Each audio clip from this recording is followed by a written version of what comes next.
So we are in John chapter 10, and so if you do have a Bible, do have it open there. But as we start looking at this subject, having shown a rat on the screen already, I feel like I need to give another kind of trigger warning, because I'm going to start off by talking about this book that's about to appear on the screen, Animal Farm by George Orwell. And for some in the room, this is bringing back memories of English literature lessons at school. Anyone having that kind of flashback like I am? Yeah. For those of you who don't know this book, you've lived a very nice life. I mean, my opinion is that it's one of the most boring books ever written. And that could be because I'm a terribly, I don't know what I am, but I did not enjoy studying this book at school. It's a book about how animals at a particular farm overthrew their cruel human owners and began to run the farm themselves. And initially, they do it in a way where it's some sort of animal utopia, where every animal is equally important and they all value each other highly and they look after each other. But the plans degrade really, really quickly. The pigs, who kind of begin to take charge of everything, and they produce that slogan that's up there: all animals are equal, but some are more equal than others. And by the end of the book, and this is to prove that I actually learned something, the pigs are as cruel and oppressive as the original human farmers. And as the animals watch these pigs host human beings to a card game, the book ends like this: as the animals look through the window, the creatures looked from pig to man, and man to pig, and pig to man again, and it was impossible to say which was which. Now, for those of you who've studied that book, you know it's an allegory of the Russian Revolution and how its ideals degraded into something cruel, and is a commentary on how human leadership tends to go in that direction. It tends to serve those who have power at the expense of those who don't. And that's something that is in the background as we come to John 10. Where this passage, Jesus talks about how he's the good shepherd and contrasts himself with a thief and a hired hand and so on.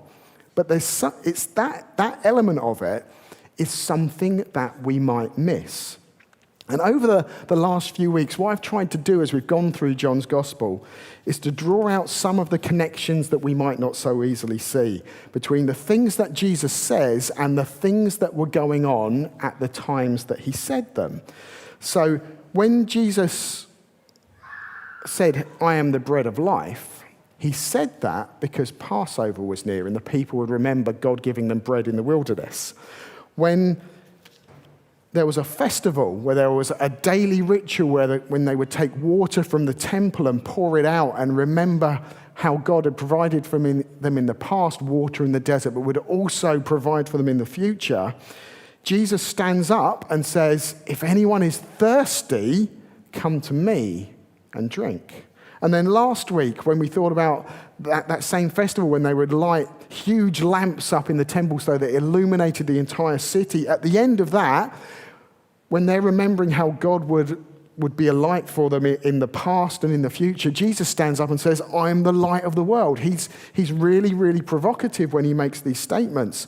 Because each time he's saying, hey, that thing that you long for God to do, that thing that you remember that God did in the past, I'm it. That's what he said over and over again. And as we come to this passage where he says, "I'm the good shepherd," he's doing it again. He's doing it again. Only this time as we read the book, it kind of creeps up on us, but it's definitely there. So in verse 22, if you've got it open, we read this: "Then came the festival of dedication." And my guess is most of us in the room go, "Oh, that's nice. They're having a festival of dedication." I have no idea what it is. That's probably what most of us do. And even if we look down to the note in the Bible and see it's Hanukkah, again, my guess is we go, "Oh, that's nice." And aside from what I've seen in Friends with the holiday armadillo, I don't really know too much about that. So what would happen at this festival is this: they would look back to a moment when their culture had been corrupted, when the worship of the temple had been corrupted and it had been desecrated by pig's blood, and the priests had allowed idols to be set up in the temple. They would remember how in, I think it's 165 BC, a group of people retook it and rededicated the place to God.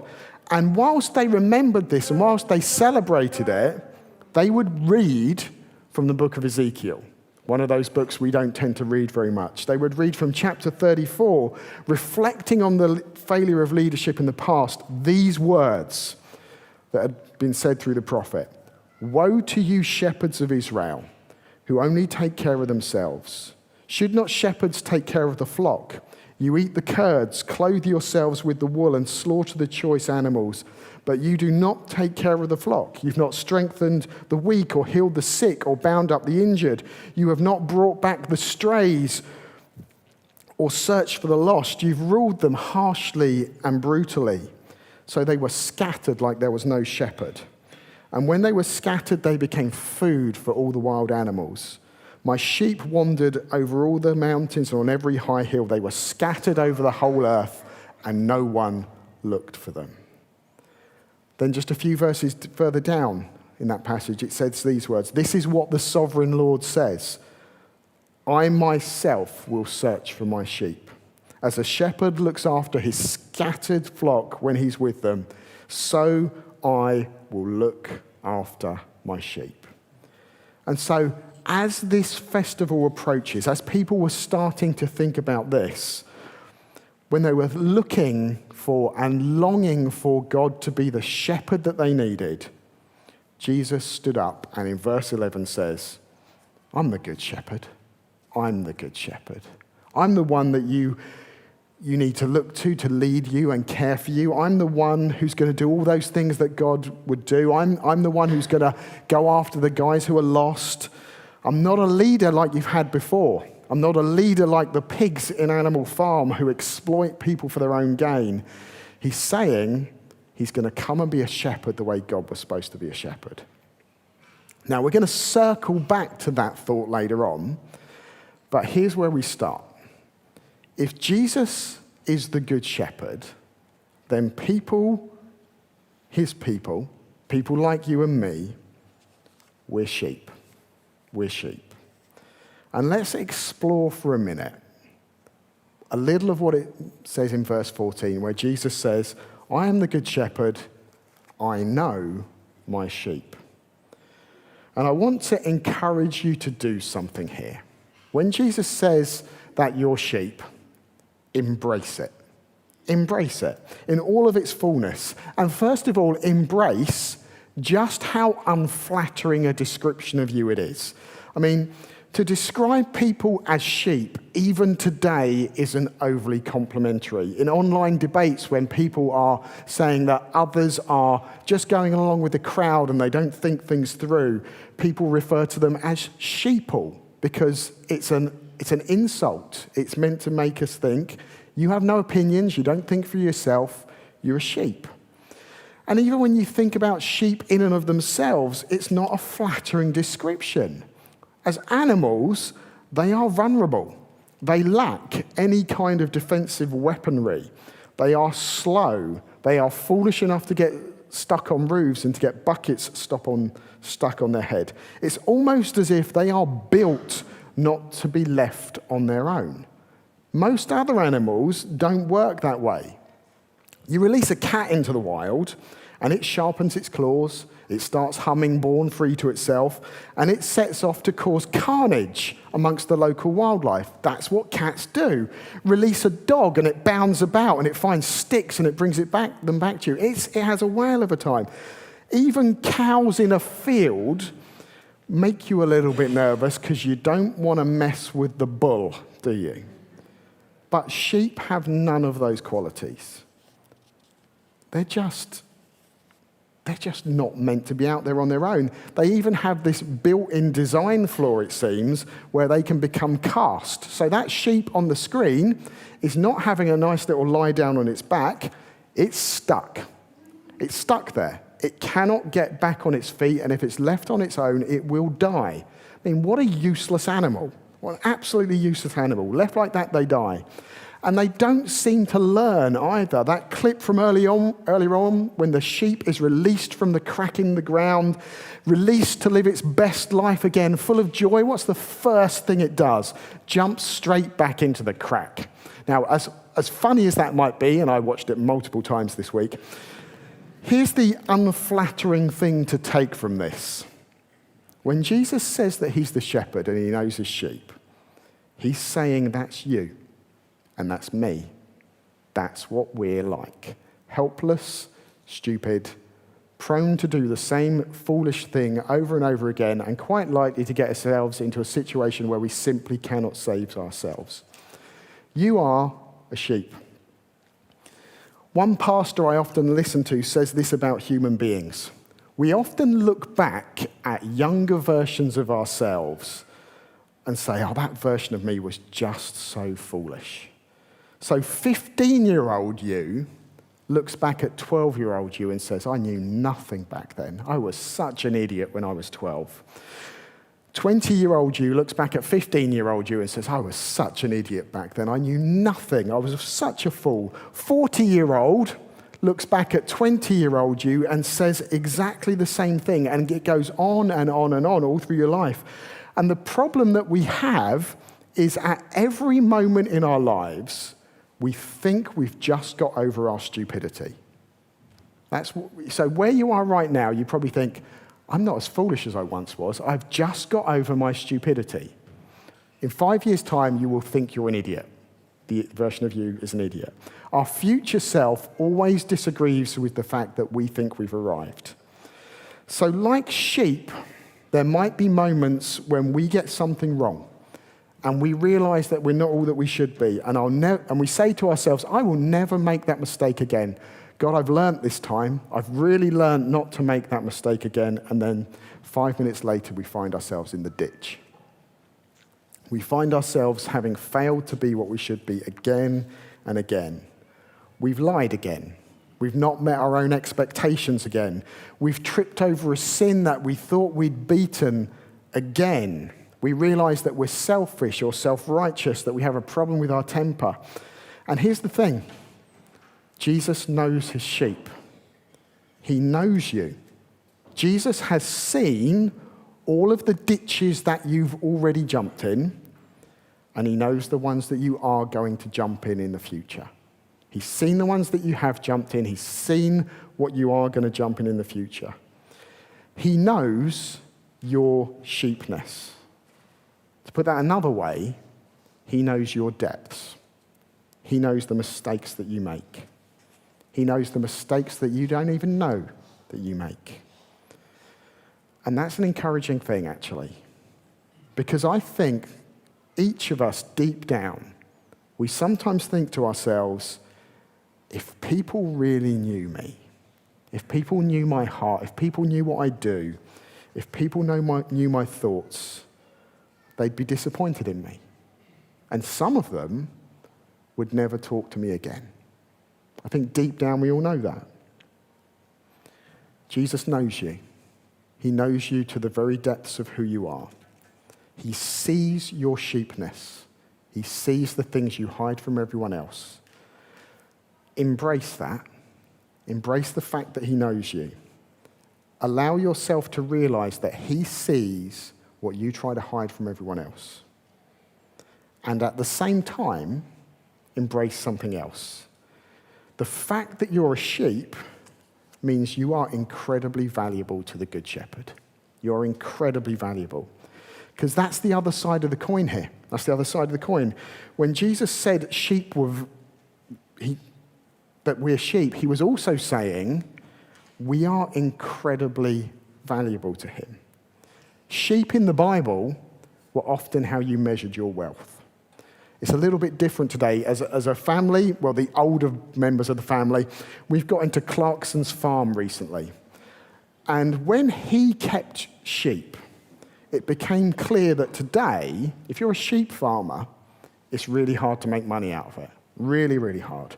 But in the time of Jesus, it wasn't like that. Today, you're lucky if you cover your costs. In the time of Jesus, sheep were valuable. Every single part of them was useful. So there was the obvious, you can use sheep for meat, but there was also wool, there was milk, there was cheese. You could sell them as sacrifices, you could turn them into leather. Literally nothing was wasted from a sheep. It was incredibly valuable. It's why when Jesus tells a parable about a lost sheep, even though it's only 1% of the flock that he's lost, that he will leave 99 safe and go to find this one because it's deeply valuable. It's not just a sentimental story about a lost little lamb. It's the shepherd going back out there to find something which is deeply precious to him. It's a reminder that people are valuable to God. You are valuable to God. You were created by him. Out of all the creatures on the earth, all of those clever ones that were on the screen earlier, human beings are the only ones that bear the image of God. We're deeply, deeply precious to him. We're made to be in relationship with the God who created us. So you, me, everyone you meet is like treasure to God. Deeply precious. On the one hand, we're stupid, idiotic, sinful sheep who will jump into ditches over and over and over again. But on the other, you are so valuable that God will search you out when you've jumped into a ditch. He will come and pull you out. When you're lost, he will come and find you. That's what we need to embrace. That's what we need to embrace. There's a saying which I think I've said quite a lot here. You are more sinful than you know, and you are more loved than you can imagine. We have to hold those two things together. If your faith is too much on either side of that divide, you'll either slip into despair when you look at your sheepness, or you'll not care about how you live because you'll think God will just let me off again and again and again. You are a sheep. You are more sinful than you know. You are more loved than you imagine. So, going back to what Jesus was doing, in the minds of the people when he stood up and said, I am the good shepherd, they would have been thinking about those words from their history. They would be thinking about the shepherds from God's people who viewed people like the pigs viewed the other animals in Animal Farm, just in it for themselves, just for what they could get out of them. Jesus is not like that. He's the good shepherd. But just how good is he? Well, actually, when you start to look at how Jesus is a good shepherd, from one perspective, he doesn't make any sense at all. He's so good that he starts to not make sense as a shepherd. So he says he knows his sheep by name. He knows his sheep by name. And again, this is something modern farmers don't tend to do. If you have watched Clarkson's farm, you might know where I'm going with this. You'll be familiar with his cow called Pepper. He bought it for the express purpose of breeding, so that it could provide calves which could be fattened up and then sold for the meat. That was her role. That was her job on the farm. However, over season 2, there's a problem. Pepper can't seem to get pregnant. She can't seem to get there by human intervention or by natural means. Nothing seems to do the deed to get Pepper pregnant. And so by the end of the season, Jeremy Clarkson has to make a decision. Logically, what do you do with a cow like that? You send it off to be slaughtered to get the meat. Logically, that's what you do. But he's named her. She's his favorite cow. And so at the end of the episode, when he's got to make the decision while other cows are being led off to be slaughtered, he turns to his partner and says these words, "We have a pet cow." Because he's named her, he can't get rid of her. I don't know what happens in season 3, so don't tell me. Why could he not get rid of this cow? Because he'd named her. It had value to him. Now, whether we can extend this back into a first century context, I'm not sure.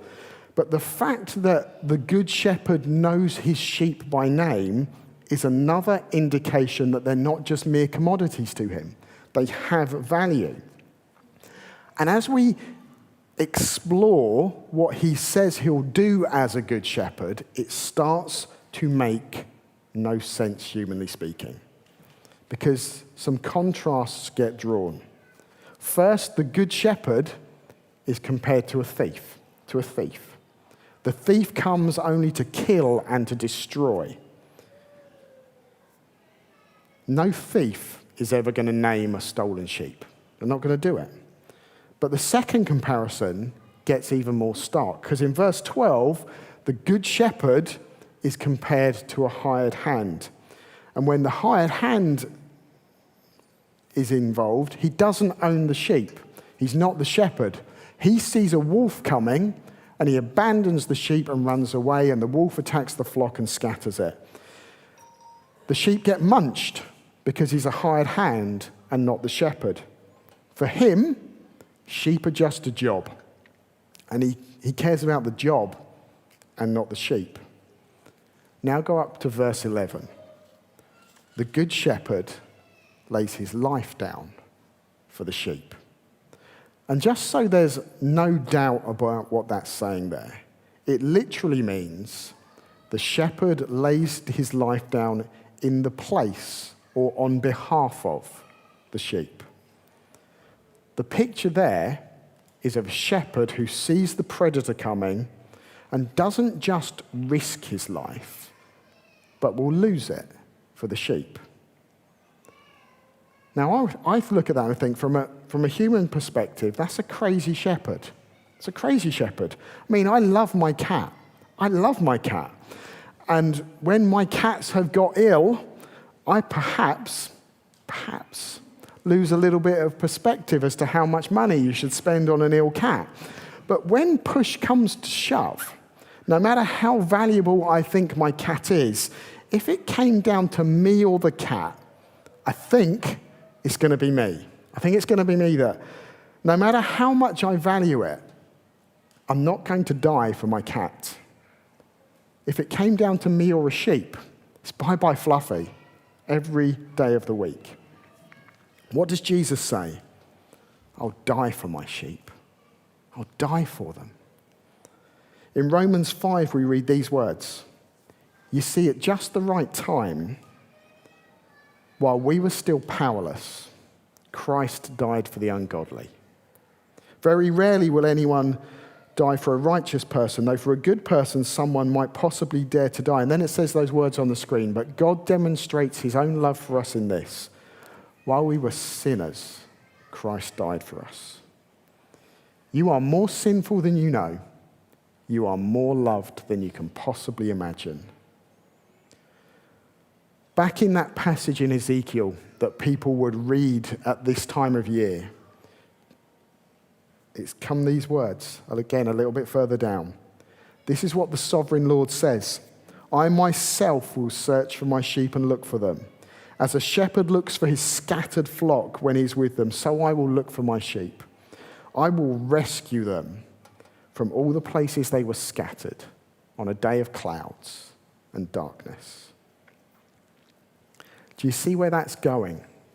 It's saying like as if the sheep were scattered on a day of darkness. A day of darkness in the Bible is always when stuff's going wrong and when God's judgment is falling on people. The sheep have been scattered and God's going to come and save them. But when we go to the cross, what do we see there? It's another day of darkness. It's another day of darkness. And it's the day when the shepherd dies for the sheep. That's when your punishment falls upon him. That's when your sheepness becomes Jesus' sheepness and his perfection comes to you. Hopefully, this is just a little bit encouraging for you this morning. I love this idea. If you love the idea of Jesus dying in your place, one of the things you now need to ask yourself is, are you his sheep? Do you listen to his voice? Because that's what his sheep do. They listen to his voice. They let him lead them.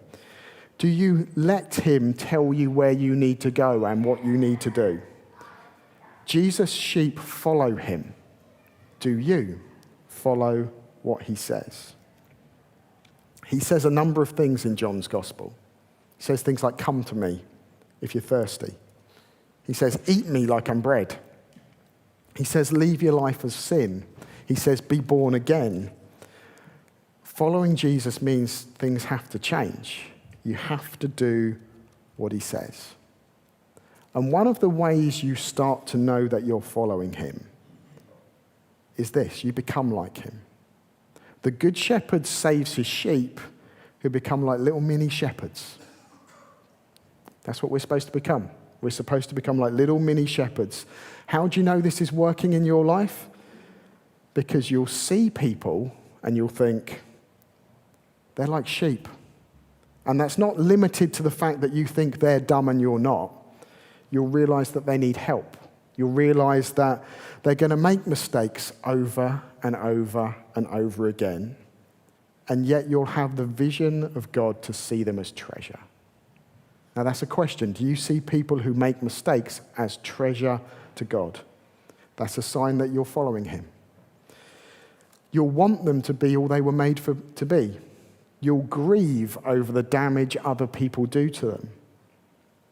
You'll start to be like the shepherd who lays down his life for the sheep.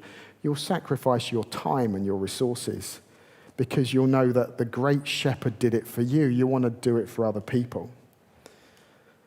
You'll be excited to see what God can do in the lives of other people. So a question to think about today is this: if what Jesus has done for you excites you, who could you shepherd? Who's wandered off? Who do you know that's wandered off? Who's in a ditch? Who doesn't know their value before God? Show them. Show them. A couple of weeks ago, we looked at the woman caught in adultery. And if you remember that passage, the people who've brought her to Jesus say, we should stone women such as these. They dehumanized her. You can't do that to someone if you know Jesus has died for you. We're called to help people like that. And as we come to a close, we're going to look at, for just a moment, one of the most famous passages about God being a shepherd. So Psalm 23. If you know that psalm, you'll know it starts with the words, the Lord is my shepherd. The Lord's my shepherd. He makes me lie down in green pastures. He leads me beside quiet waters. He restores my soul. Feels very sheepy at that point, doesn't it? Very, very sheepy. But as it goes on, something seems to change. It goes on to say, he leads me in paths of righteousness for his name's sake. He leads me on the darkest of paths. Still very sheepy. But as the psalm comes to an end, the picture starts to change. It says, you prepare a table for me. Now, I don't think many sheep farmers prepare tables for their sheep. It says, my cup overflows. Don't think many sheep drink out of cups. They can't even cope with buckets. It says, your goodness and mercy hunt me down all the days of my life, and I will dwell in the house of the Lord forever. Feels a bit more human, doesn't it? You start off reading that psalm feeling like a sheep, and by the end of it, you feel like part of the family. And that's what happens. That's what happens. We are God's children because of what Christ has done. You're part of the family. And the future is amazing. Remember that book that I started off with, Animal Farm, when at the end of it, they look through the window and they can't tell the difference between people and pig? If we were to look through the window at the end of our story, we see a banquet. We see a multitude that no one could count. We see us with Jesus face to face. We know him as well as he knows us.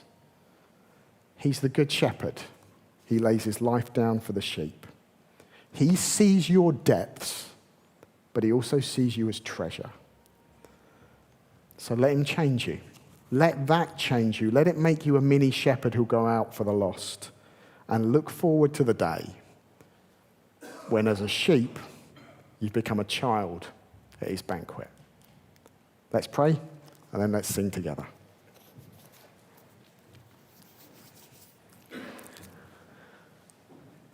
Father, we would ask this morning that whatever's useful in this passage would stick in our minds. That we are valuable to you. We are precious to you. You see us exactly as we are. You see all of our mistakes, and yet you still value us deeply. Help us to see that Jesus gave his life for us. He laid it down. He went to the ultimate lengths to make us safe, to make us secure, and to make us your children. And we would ask as we go from here that if we are touched by how you would treat us, we'd look for how we can be a little shepherd to others. So place on our minds and on our hearts those who have wandered off. Place on our minds and hearts those who need to be built up. Place on our minds those who might not see their value before you. And help us to go to them and show them the greatest shepherd of all, the one who came and gave his life for them and for us as well. And we ask this in Jesus' name. Amen.